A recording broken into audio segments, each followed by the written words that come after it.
말씀의 제목은 교회의 청사진입니다.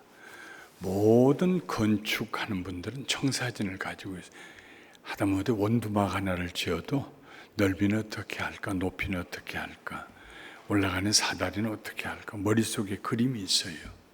그 그림을 좀 복잡해서 밖으로 그려내면 블루프린트가 되고, 아니면 머릿속에 놓고 그리죠. 예수님께서 이 세상에 오실 때 딱 두 가지 목적을 이루기 위해서 오셨습니다. 하나는 우리를 대신하여 십자가에 못 박혀 죽으심으로 우리의 죄를 용서하시고 우리를 하나님 자녀로 삼으시는 것입니다. 인자가 온 것은 섬김을 받으려 함이 아니요 도리어 섬기려 하고 많은 사람을 위하여 대속 제물로 드리기 위함이다 그랬어요. 마가복음 10장 45절 말씀입니다.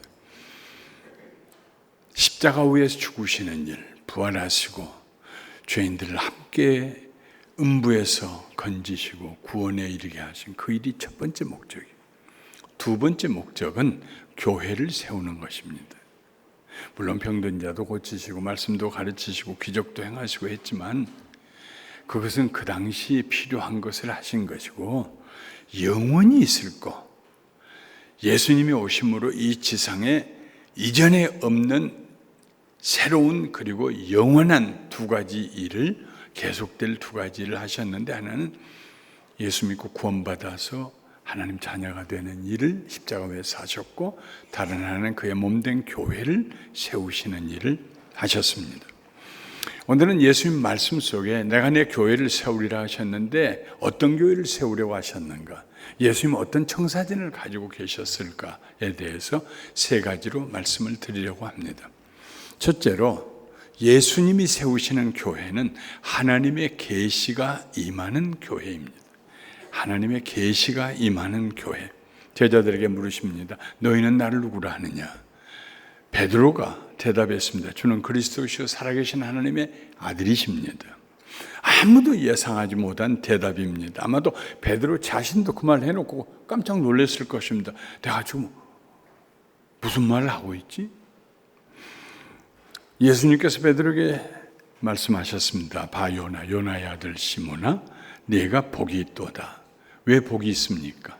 이를 너에게 알게 하니는 혈육이 아니요 하늘에 계신 내 아버지시니라.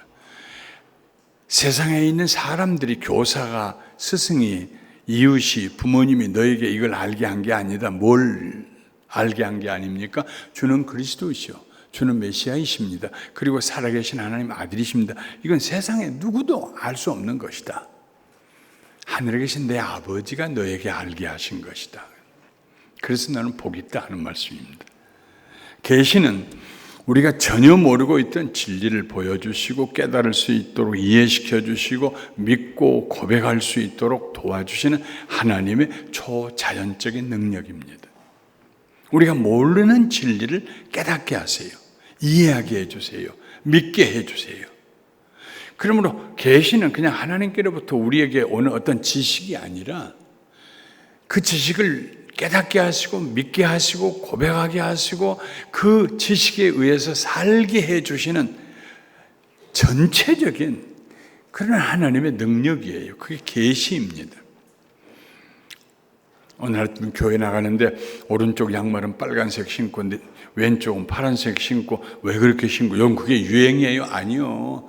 어제 오늘 아침 교회 오는데 기도하다 보니까 하나님께서 계시를 주셨는데 오른쪽은 빨간 양말, 왼쪽은 파란 양말, 그건 계시 아닙니다.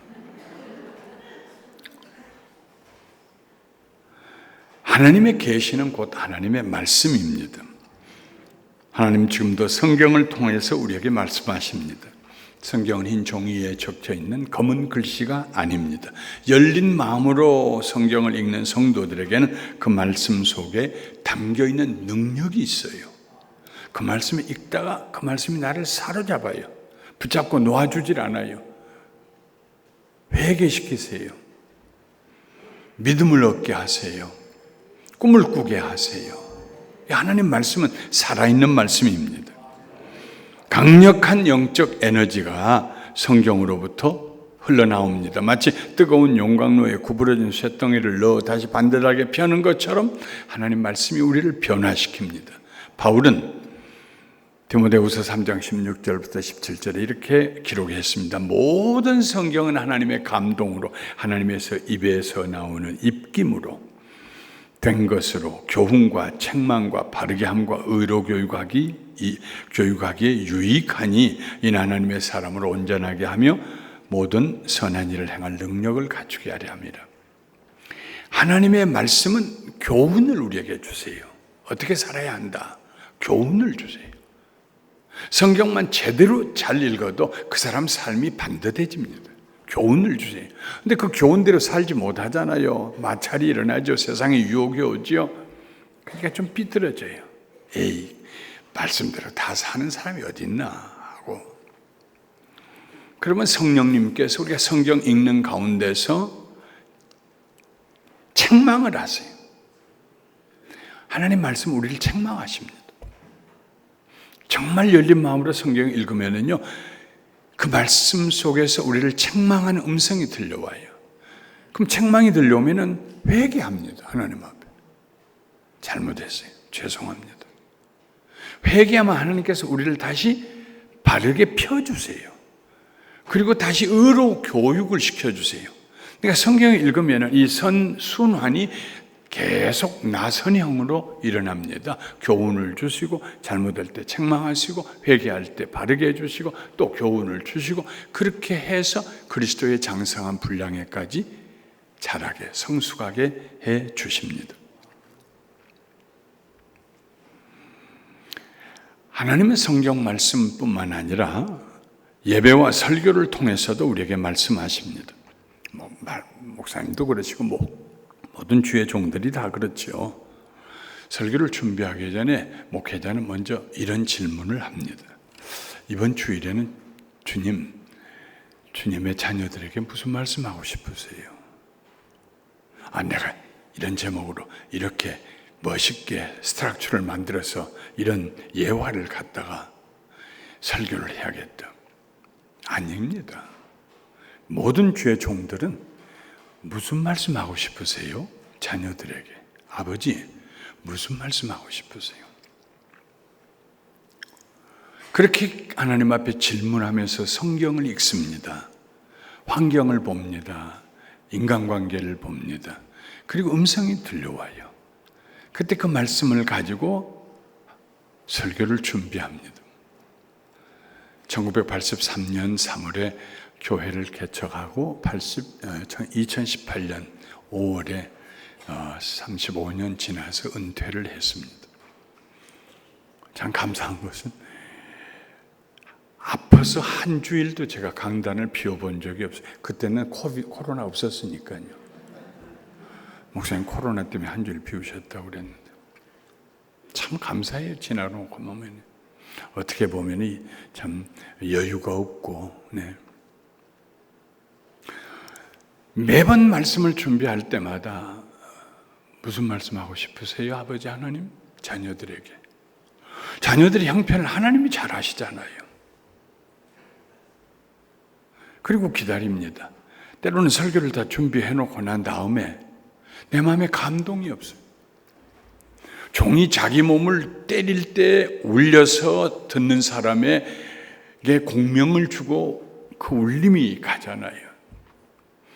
내 마음에 덩 하고 울림이 있어야 되는데 말씀을 준비할 때 주여 하는 강한 감동이 내 속에 있어야 그 말씀을 듣는 성도들에게 울림이 전달될 터인데 보송보송하면은 안 되잖아요. 근데 꼭 하나님께서요 1년이면 2번 내지 3번은 꼭 어떤 그런 기회를 만드시는 것 같아요. 그래서 하나님과 씨름을 합니다. 준비를 하고 새벽 1시가 되고 2시가 되고 앉아 있어요. 하나님 안 되겠는데요. 이대로는요. 나도 감동이 없는데 어떻게 가서 말씀 전해요? 아내가 2층에서 여보 잠 좀 자야 내일 아침 7시 반에 일부 예배 가야지. 알았어. 와서 자시오. 제 아내가 저기 앉아 있습니다만 없었던 얘기를 한 건 아닙니다. 3시가 되고 4시가 돼요. 5시쯤 됐는데 열린 창문으로 찬바람이 싹 들어와요. 그리고 뭐 많은 것도 아니에요. 어떤 때는 단어 하나, 어떤 때는 한 문장, 어떤 때는 한 패러그래프 정도 전혀 새로운 말씀을 주세요. 그리고 내 가슴이 울림이 와요. 때로는 눈물이 고여요. 그래요. 맞아요. 다시 타이프를 칩니다. 6시가 되면 들어가 45분 자고 일어나 샤워하고 급히 계란 반수관과 하나 먹고 교회 달려가서 7시 반, 8시, 9시 반, 11시 반 3부 예배를 드리고 온종일 다른 일을 하는데도 피곤하지가 않아요. 하나님 자녀들에게 무슨 말씀을 하시렵니까? 예배는 하나님의 말씀을 듣는 시간이에요. 그러므로 예배를 준비하고 올 때에는요, 듣는 사람이 그릇을 준비하고 와야 돼. 내 입을 넓게 열라 내가 채우리라고 그랬으니까 하나님께 오늘은 무슨 말씀을 하실까? 오늘은 내게 무슨 말씀을 하실까? 하나님의 계시가 들려오는 교회, 하나님의 개인적이고 인격적인 말씀이 선포되는 교회. 그래서 예배가 끝나고 나면 모든 성도님들이 오늘 하나님께서 나에게 이렇게 말씀하셨다는 확신을 가지고 돌아가는 교회. 하나님의 계시가 임하는 교회. 그것이 예수님께서 세우실 때 가지셨던 청사진 첫 번째 페이지입니다. 내가 머리로 있는 내 몸이 될 교회는 하나님의 계시가, 음성이, 말씀이 개인적으로 들려지는, 그리고 능력이 나타 선한 일을 하기에 능히 할 수 있는 능력을 얻는 그런 하나님의 계시가 임하는 교회, 예수님의 청사진입니다. 예수님은 성경과 설교 말씀을 통해서뿐만 아니라 주의 종의, 때로는 성도들의 가까운 분들의 권면을 통해서도 우리에게 계시의 말씀을 주실 때가 있습니다. 40대 초반의 한 남자 성도님이 저에게 찾아왔어요. 목사님, 기도받으러 왔습니다. 무슨 일로 기도해 드릴까요? 교회 떠나려고 하는데 기도해 주세요. 왜 교회 떠나려고 그러세요? 아이고, 전도위원회 들어가 있는데 그냥 나 혼자 펄펄 뛰고 열심히 내려고 그러지 아무도 열심을 안 냅니다. 좀 다니면서 가가호 좀 문 좀 두드리고 축허전도도 하고 막 그러자고 그러는데 안 됩니다. 아니, 나 이제 다른데 열심히 있는 교회로 가겠습니다. 기도해 주세요. 그래서 제가 그랬어요. 내가 한 가지 부탁할까요? 예, 목사님, 뭐 말씀만 하세요. 3가정만 전도하고 가세요. 3가정만 전도해 놓고 가세요. 왜냐하면 이분이 미국에 올 때 14살 때 왔는데 아버지 어머니는 이혼하고 아버지하고 단둘이 미국으로 이민 왔는데 아버님이 알코올 중독자예요. 술 중독자예요. 지겨웠는데, 아버지 술 잡수는 게 지겨웠는데 15살부터 자기가 술 먹기 시작했어요. 그래서 알코올 중독자로 살았어요. 그러다가 저희 교회 와서 은혜 받고 술 끊고 새 사람이 됐어요. 그러니까 막 성령님이 임하고, 그러니까 얼마나 뜨거워졌는지 열심히 특심하고 포항에 용광로 고로처럼 막 뜨겁게 불타오르는데 옆에 있는 분들은 자기와 다르다고요. 3가정만 꼭 전도해 놓고 떠나세요. 아이, 목사님 문제 없어요. 내가 3가정 전도해 놓고 떠날게요. 그래요. 고맙습니다. 그냥 떠나면은 이분은 다른 교회 가서 자기 가슴에 뜨거운 만큼 열정이 넘치는 교회 찾기가 쉽지 않거든요. 그럼 거기 가서도 또 혼자 펄펄 뛰다가 다른 데 갈 거예요. 거기서 펄펄 뛰다가 또 갈 거예요. 그리고 거기 가서 펄펄 뛰다가 다시 술집으로 갈 거예요. 뻔하거든요. 1년 반이 지난 다음에 이메일이 왔어요. 목사님께서 저를 붙들어 주셔서 감사합니다. 제가 교만했습니다. 아무렇게나 전도될 줄 알았는데 하루에 20가정씩 한국 사람이 사는 문을 두드리면서 전도한다고 다녔는데 제가 한 가정도 못했습니다.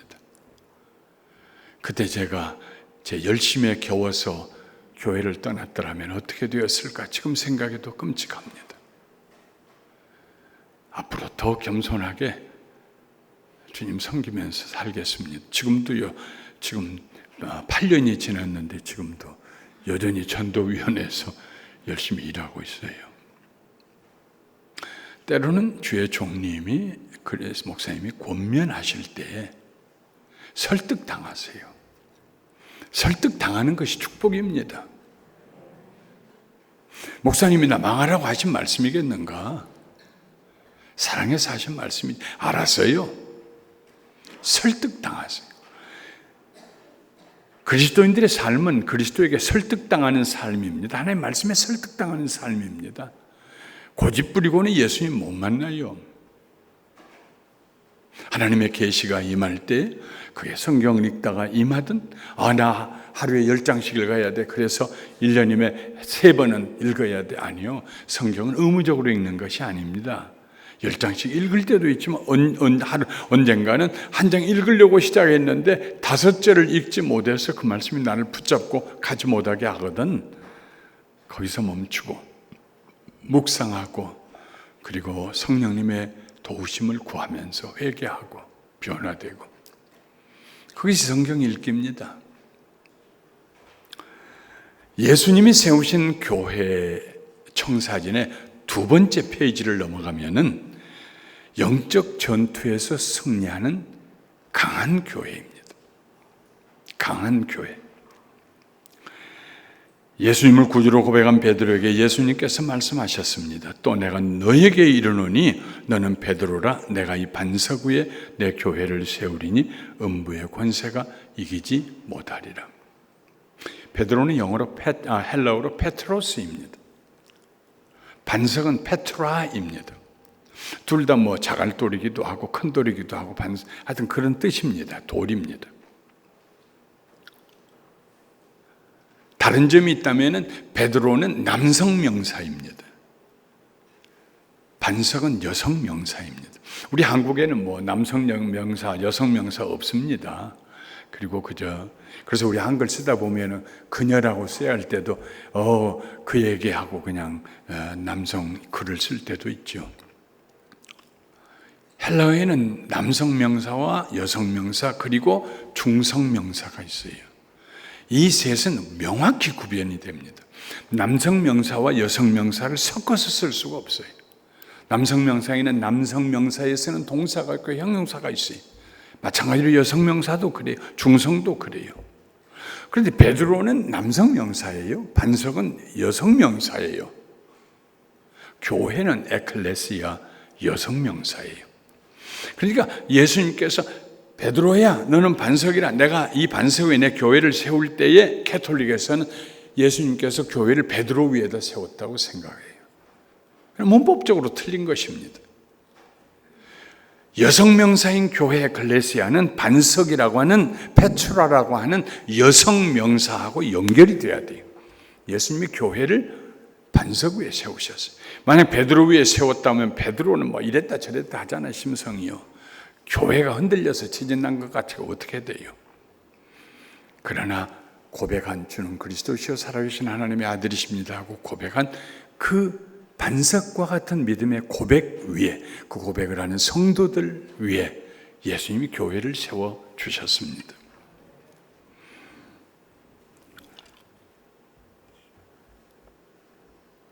예수님이 세우신 교회는 연약한 교회가 아닙니다. 강한 교회입니다. 그래서 음부의 권세가 이겨내지 못합니다. 성경에 음부는 영적으로 죽은 자들이 모여있는 곳입니다. 음부의 권세는 다른 말로 하면 음부의 대문, 음부의 성벽, 감옥의 벽과 문을 가리킵니다. 죄와 사망의 권세 아래에 갇혀있는 사람들을 말합니다. 악한 사탄이 사람들을 그의 감옥에 가두어둡니다. 두려움의 감옥, 저주의 감옥, 죄와 사망의 감옥, 절망의 감옥, 음란과 방탕과 술 취함의 감옥, 미움과 다툼과 분쟁의 감옥, 시기와 질투의 감옥, 거짓과 위선의 감옥, 분노의 감옥. 수많은 사람들이 감옥에 갇힌 삶을 살아요.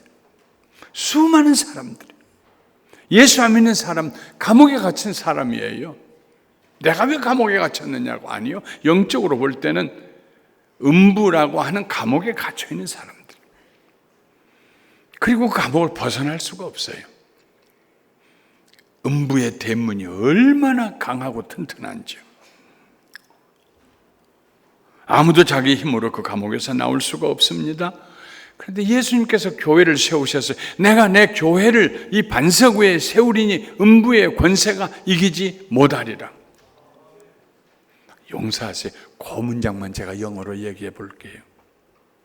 I will build my church on this rock, and the gates of Hades cannot be prevailed. 내가 내 교회를 이 반석 위에 세울 터인데 저 음부의 대문짝이 교회의 능력 앞에 견뎌내지 못하고 박살날 것이다 하는 말씀입니다.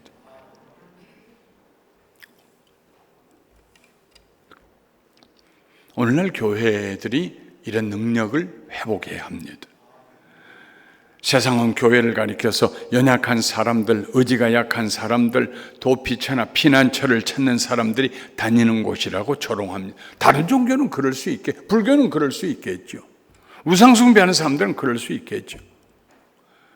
그러나 예수님이 세우신 교회는 그 교회 자체 내에 DNA 안에 음부의 대문짝을 박살낼 수 있는 권세를 지니고 있어요. 예수님이 주셨어요. 권세를 주셨어요. 내가 내 교회를 반석 위에 세우리니 음부의 권세가 견디지 못하리라.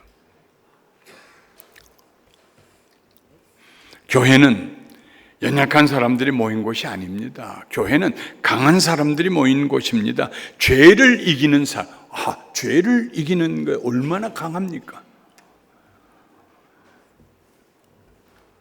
자기 자신의 옛사람을 극복할 수 있는 사람들, 탐욕과 정욕을 절제하고 이겨내는 사람들, 원수를 사랑하는 사람들, 오리를 가자고 하는데 아이고 내가 오리 더 가주면 안 될까요? 하는 사람들. 강하지 않고 어떻게 그럴 수 있습니까? 속옷 달라고 하는데 그거 속옷 그거 어디다 써요? 내가 겉옷 드릴게 할 수 있는 사람들. 한쪽 뺨을 때리는데 다른 쪽 뺨도 있는데요 하고 내밀 수 있는 사람들. 강하지 않으면 그렇게 살 수 없는 곳이, 사람들이 사는 곳이, 모인 곳이 교회입니다. 예수님이 세우신 교회는 강한 교회입니다. 할렐루야. 강한 교회입니다. 강한 교회가 되어야 합니다. 교회는 강하기 때문에 서로를 겸손함으로 섬깁니다. 다른 사람 발을 닦아줄 수 있는, 강하지 않으면 그렇게 못합니다. 강하기 때문에 열정과 열심이 있지만 불협 화음이 없습니다. 아무도 자기를 자랑하지 않습니다. 그것이 교회의 강한 모습입니다. 그 앞에서 음부의 권세가 견디지 못하고 무너집니다. 이런 교회를 통하여서 사람들이 와서 변화됩니다. 용광로요. 와서 녹아져요. 그냥 구부러졌던 인생이 펴져요. 죽이겠다고 마음속에 살인 무기를 품고 다니던 사람들이 그 무기를 내려놓아요. 서로 사랑하게 돼요.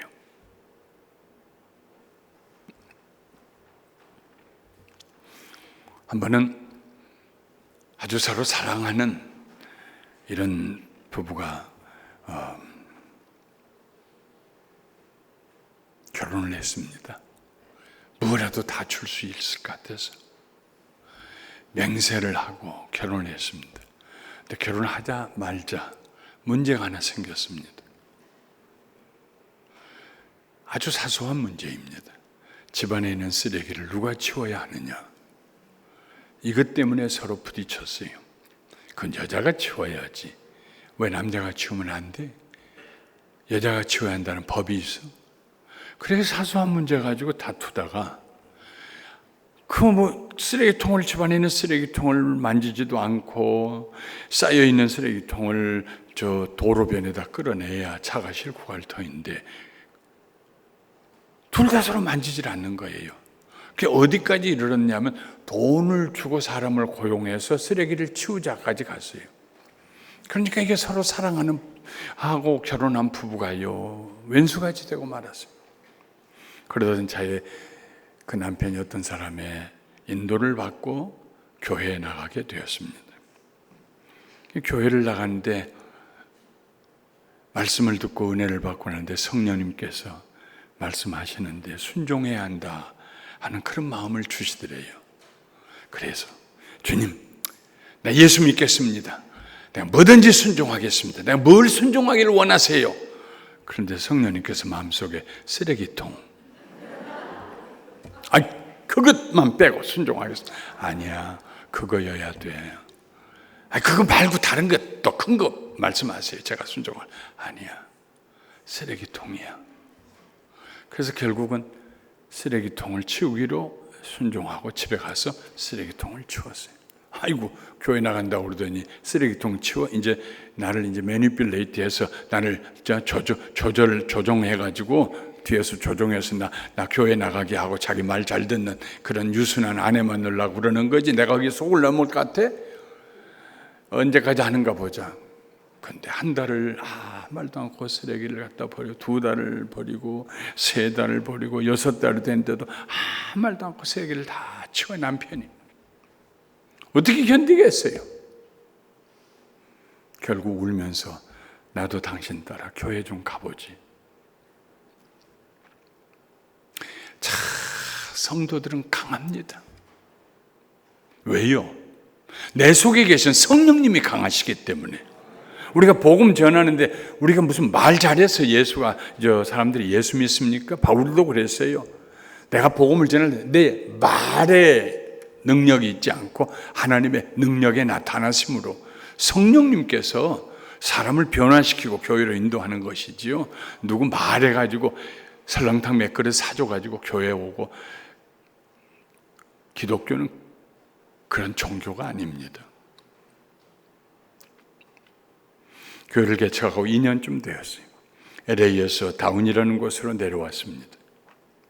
그 지역에서 새로운 분들이 나오셨는데 그 중에 어머니하고 같이 나온 젊은 자매님이 계셨습니다.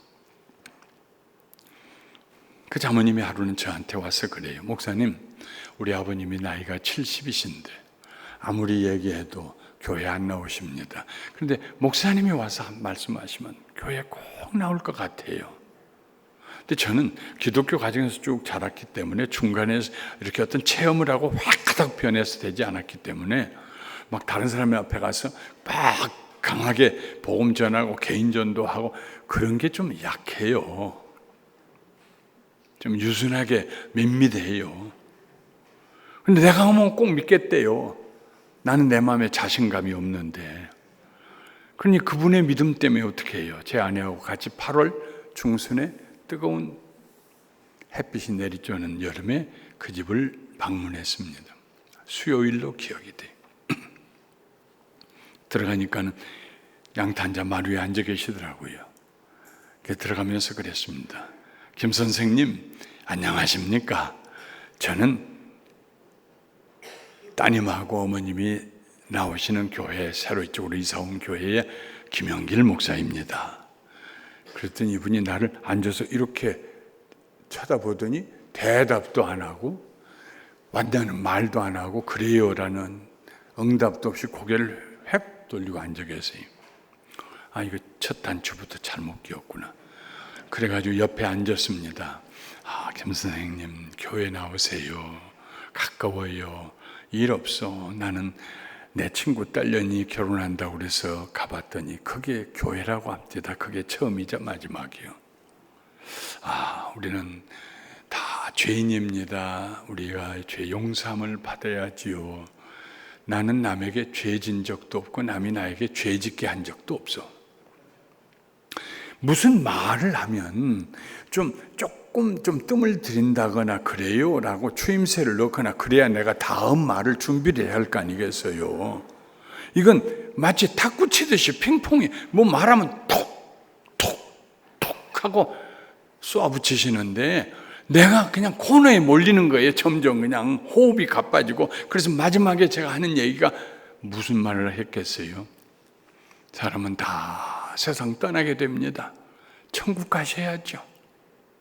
37살짜리 젊은 목사가 와서 70 어르신 앞에 앉혀놓고 다 죽게 됩니다. 죽음을 얘기하고 천국 가셔야죠 하니 그때 그분이 이렇게 얘기하셨어요. 나는 그래서 기독교가 실소. 기독교는 아편이요. 사람 몽롱하게 만드는 천국 얘기해가지고 나는 기독교가 실소. 가만히 있어봐라, 가만히 있어봐라, 가만히 있어. 기독교가 아편이란 말을 어디서 내가 들은 것 같은데 어디서 들었지 하는 순간 그분의 입에서 청천벽력 같은 말씀이 나왔어요. 나는 막스 레닌주의자예요. 놀라서 내가 쳐다보는데 나는 공산주의자예요. 제 평생토록 눈앞에서 나는 공산주의자요 하고 말씀하신 분은 그분이 처음이자 마지막이었어요. 그 당시에 81년도에 제가 미국 갔는데 공산주의 말만 나오면 전부 부르르 떨 때입니다. 연좌제가 시행될 때입니다. 나는 공산주의자예요. 난 막스 레닌주의자예요. 교회 가면 천국 얘기하고 그래서 사람들을 마약하는 것처럼 몽롱하게 만들고 난 거기에 실소. 야, 그 다음 내가 무슨 얘기를 하겠어요? 막다른 골목에 왔죠. 옆에 앉아있는 제 아내 옆구리를 쳤어요. 여보, 일어나자. 일어났어요. 아내는 뭣도 모르고 일어났어요.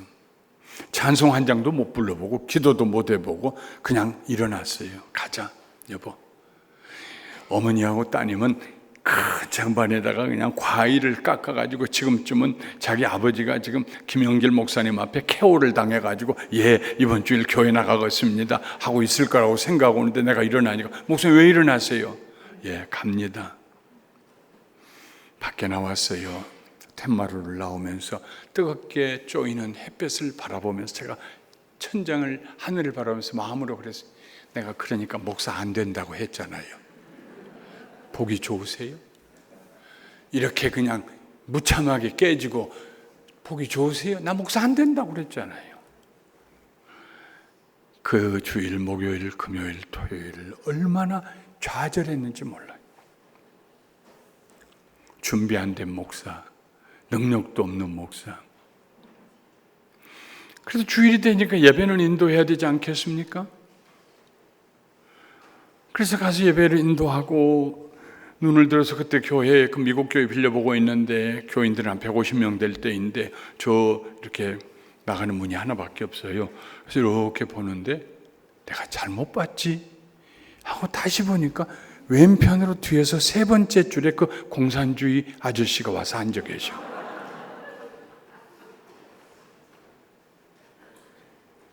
걱정이 생겼어요. 예배 끝나면 내가 축도하고 제일 먼저 나가 거기서 가지고 악수를 하는데 저분을 내가 어떻게 해야 되나. 그럴 줄 알았으면 조금 더 앉아있다가 기승전결을 좀 부드럽게 하고 올 걸 벌떡 일어나 나왔으니 근데 내가 어떻게 해야 되나. 근데 저분이 왜 왔나.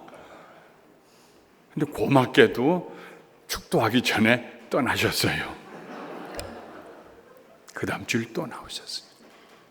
또 축도하기 전에 떠나셨어요. 궁금증이 있었지만 물어볼 수도 없어요. 부끄러워서 그 부인과 그 따님에게도 물어볼 수가 없어요. 세 번째 줄에 또 나오셨어요. 여전히 그 자리에 앉으셨어요. 이번에는 축도 끝나기 전에 가지 않으셨어요. 끝나고 내가 밖에서 인사하는데 제 앞에 오시더니 제 손을 꼭 잡으시고 키가 작으시고 목소리가 허스키세요. 고개를 왼편으로 돌리시고 저를 못 보시면서 그 목사님 말씀 듣고 보니까 내가 세상에 없는 죄인이군요. 35년 목회하면서 누구를 지목하고 설교해 본 적이 없습니다. 그분을 마음에 두고 공산주의를 얘기한 적도 없고 죄인을 얘기한 것도 없고요. 그냥 말씀만 전했어요. 누가 그분으로 하여금 나는 죄 없어, 난 누구에게도 죄 지은 적 없고 누구도 나에게 죄 짓게 하지 않았습니다 했던 그분 마음속에 세상에 나 같은 죄인이 없구나, 그걸 알게 하신 분은 누구십니까? 하나님의 영이 아니시겠습니까?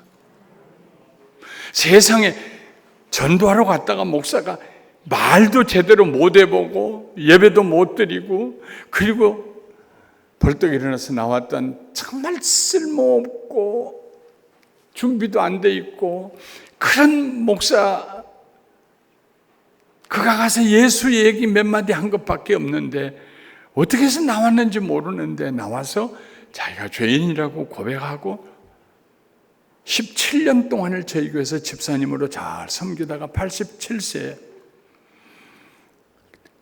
당뇨병으로 합병증이 와가지고 사람을 몰라보고 아들도 몰라보고, 그런데 제가 가니까 따님이 아버지가 그렇게 좋아하는 목사님이 오셨어요.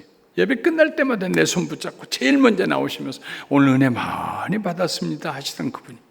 그러니까 우리 김영길 목사님이 오셨어? 그리고 눈을 번쩍 뜨고 저하고 예배도 드리고 얘기도 하고, 그리고 다시 정신을 잃으시고 사흘 후에 하나님 나라 가셨어요. 87에. 내가 오늘 천국에 가서 만나면 꼭 물어보려고 그래요. 어떻게 나오셨냐고 그때.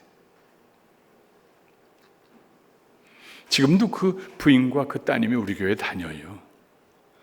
근데 지금까지도 아직 제가 못 물어봐요. 부끄러워서. 교회는 강합니다. 예수님이 세우신 교회는요, 강한 교회입니다. 비록 나는 약할지라도, 나는 재주가 없을지라도, 나는 입이 둔할지라도 우리들이 가서 예수 얘기만 해도, 손 붙잡고 예수 믿으세요 한마디만 해도요, 역사하시고 변화시키시고 불러다가 천국 백성 만드신 분은 예수님이세요. 교회는 강합니다. 쓸데없는 일에 강한 거 아니고요, 섬기는 데 강하고, 사랑하는 데 강하고, 용서하는 데 강하고. 예수님이 세우신 교회의 두 번째 청사진, 두 번째 페이지는 강한 교회, 반석처럼 흔들리지 않는 믿음 위에 세우신 강한 교회. 세 번째, 예수님께서 세우신 교회의 청사진은 천국 열쇠를 사용하는 교회입니다. 내가 천국 열쇠를 너에게 주리니 네가 땅에서 무엇이든지 매면 하늘에서도 매일 것이요, 네가 땅에서 무엇이든지 풀면 하늘에서도 풀리리라. 베드로의 동상을 보면 항상 새끼손가락에 열쇠 하나가 걸려 있습니다. 천국 열쇠를 주었다고. 바티칸에 가면 로마의 그 광장이 열쇠 구멍처럼 되어 있습니다. 천국 열쇠를 주었다고. 베드로에게만 주셨나요? 아니요. 베드로와 같은 신앙 고백을 하는 모든 성도들에게 예수님께서 천국 열쇠를 주셨습니다. 하늘에서 열쇠를 주셨어요. 천국의 열쇠. 근데 그 열쇠를 어디서 사용합니까? 땅에서 사용합니다. 땅에서 내가 무엇이든지 매면 하늘에서도 매일 것이요, 땅에서 내가 무엇이든지 풀면 하늘에서도 풀리리라. 교회는 예수님께서 주신 이 천국 열쇠를 사용해야 됩니다. 이 열쇠를 가지고 사탄의 관계를 묶어버려야 된다. 우리가 싸울 것은 혈육이 아니요, 공중 권세 잡은 악한 사탄의 세계, 사탄, 원수 마귀, 이걸 묶어버려야. 우리 힘으로는 묶을 수 없어요. 그러나 우리 손에 열쇠를 줘요. 천국 열쇠를. 부부가 서로 싸웁니다. 사소한 일 가지고 싸웁니다. 여러분, 부부가 싸우는데요, 무슨 나라와 역사와 민족 문제 가지고 싸우는 부부 없습니다. 아주 사소한 거. 넥타이 새로 사줬는데 좀 조심하지, 왜 질질 흘리고 먹어요? 틀림없이 그날은 싸우는 거예요. 그럼 네가 매봐라 넥타이. 왜 넥타이에 국물이 흘릴까요? 나도 몰랐어요.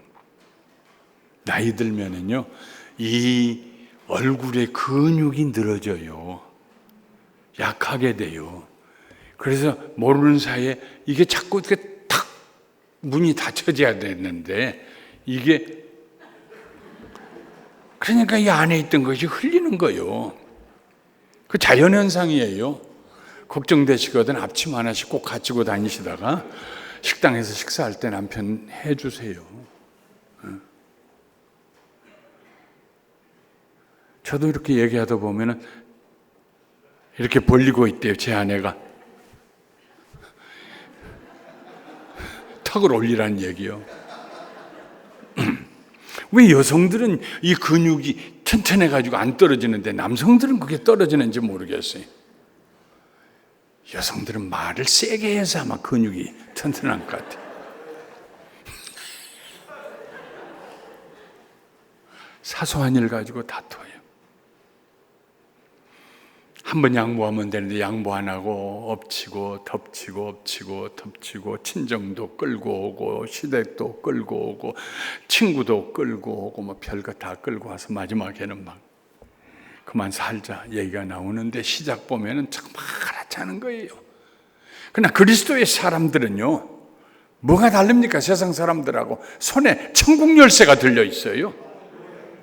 한참 싸우다가 내가 지금 무슨 일 하고 있는가? 밖으로 나가세요. 뒷마당에 나가서 깊이 심호흡을 한번 하고 나사렛 예수 그리스도의 이름으로 명하노니, 내가 사랑하는 내 남편, 내가 미워하고 말다툼하게 하는 이 원수마귀야, 우리 집에서 묶음을 놓고 떠나갈지어다. 예수 그리스도의 이름으로 명하노라. 떠나가라. 3번만 예수님의 이름으로 명령하고 쫓아내보세요. 천국 열쇠를 사용해보세요. 그리고 방 안으로 돌아보세요. 남편이요, 오늘 저녁에 뭐 먹을래? 가자, 밖에 나가자. 싱겁게 끝나요.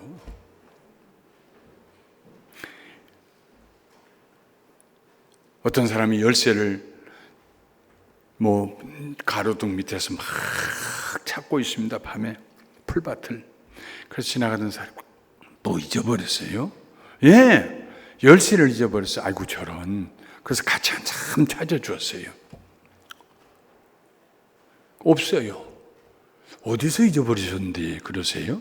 저기서요. 근데 왜 여기서 찾으세요? 여기는 가로등 불빛이 있잖아요. 여러분, 천국 열쇠 어디다 두셨어요? 모든 그리스도인들에게 천국 열쇠 주셨는데 그거 어디다 두셨어요? 어디 둔지 기억은 하고 계세요? 사용해 보셨어요? 언제 사용해 보셨어요?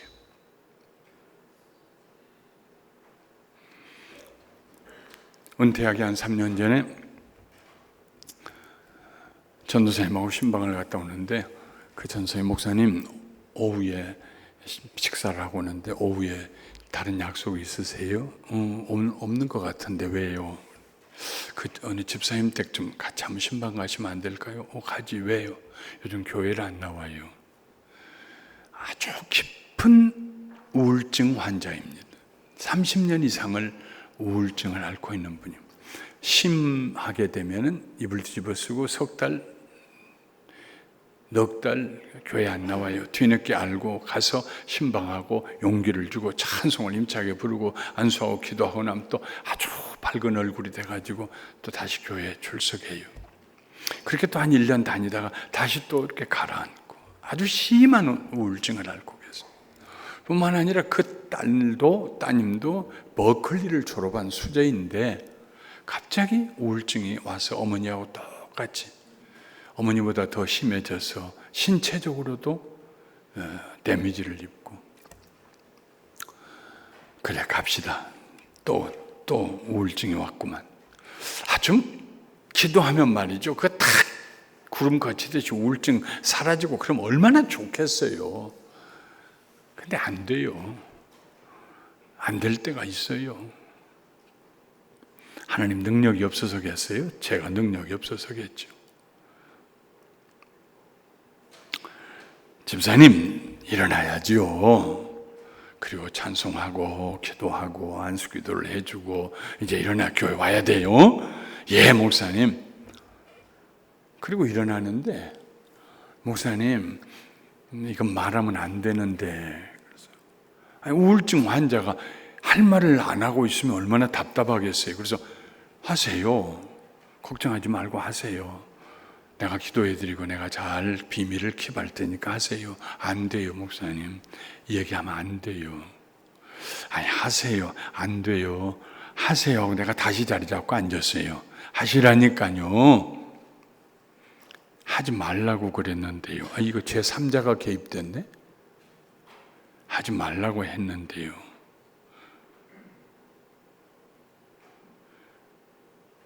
목사님, 아무개 집사 있잖아요.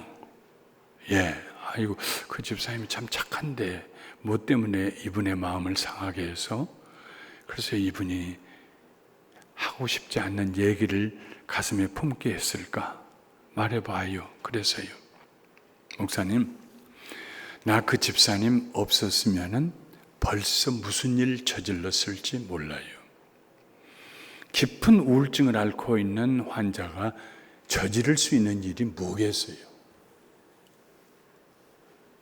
빤하지 않습니까?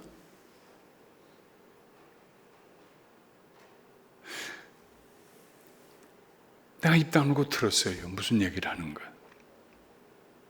제가 밤중이 돼서 너무 슬프고 속상하고 가슴이 답답해서 전화를 하면은 한 번도 집사님 그만 얘기해. 지난번에 얘기했잖아. 이제 끊어. 나 잠 좀 자. 그러지 않고 내가 전화를 끝날 때까지 끝까지 나를 위로하고 격려하고 같이 울어주고 그래요.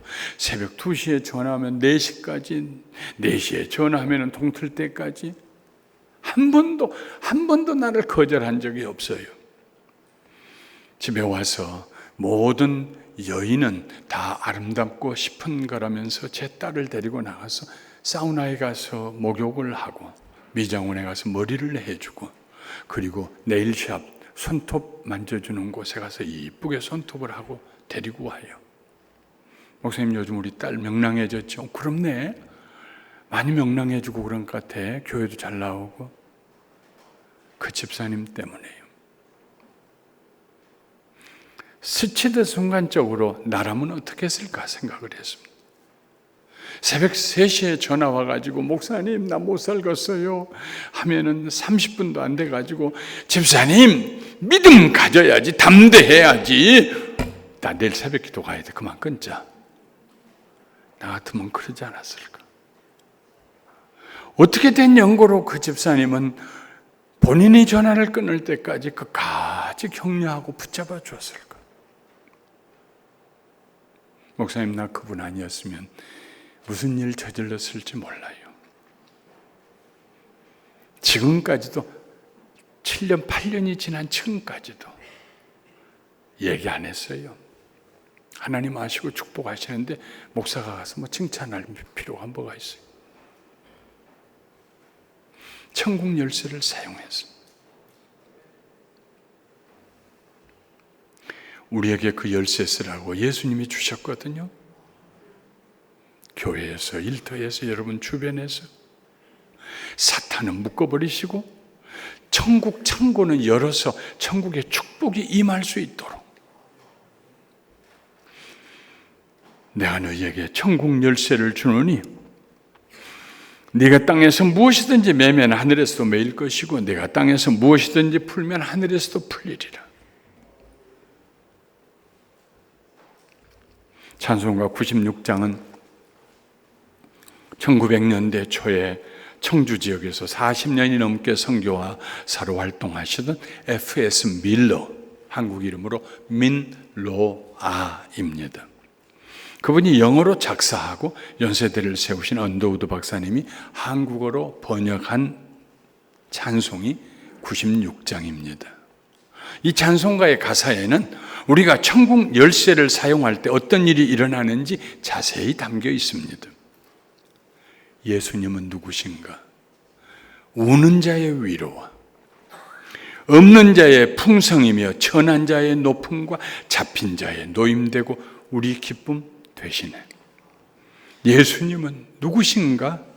약한 자의 강함과 눈먼 자의 빛이시며 병든 자의 고침과 죽은 자의 부활되고 우리 생명 되시네. 예수님은 누구신가? 추한 자의 정함과 죽을 자의 생명이며 죄인들의 중보와 멸망자의 구원되고 우리 평화 되시네. 예수님은 누구신가? 온 교회의 머리와 온 세상의 구주시며 모든 왕의 왕이요 심판하실 주님 되고 우리 영광 되시네. 천국 열쇠를 사용하면 열리는 축복의 문들이 거기 기록되어 있어요. 예수의 이름으로 열쇠 사용해야 합니다. 예수님이 세우신 교회, 우연히 대충 세운 교회 아닙니다. 하늘에서 내려오시면서부터 가슴에 간직하고 내려오셨던 청사진 교회에 하나님의 계시가 충만한 교회, 강한 권세가 있는 교회, 천국 열쇠를 제각각 손에 들고 사용하는 성도들이 있는 교회, 그런 교회가 되시기를 주님의 이름으로 축원합니다. 축원합니다. 축원합니다.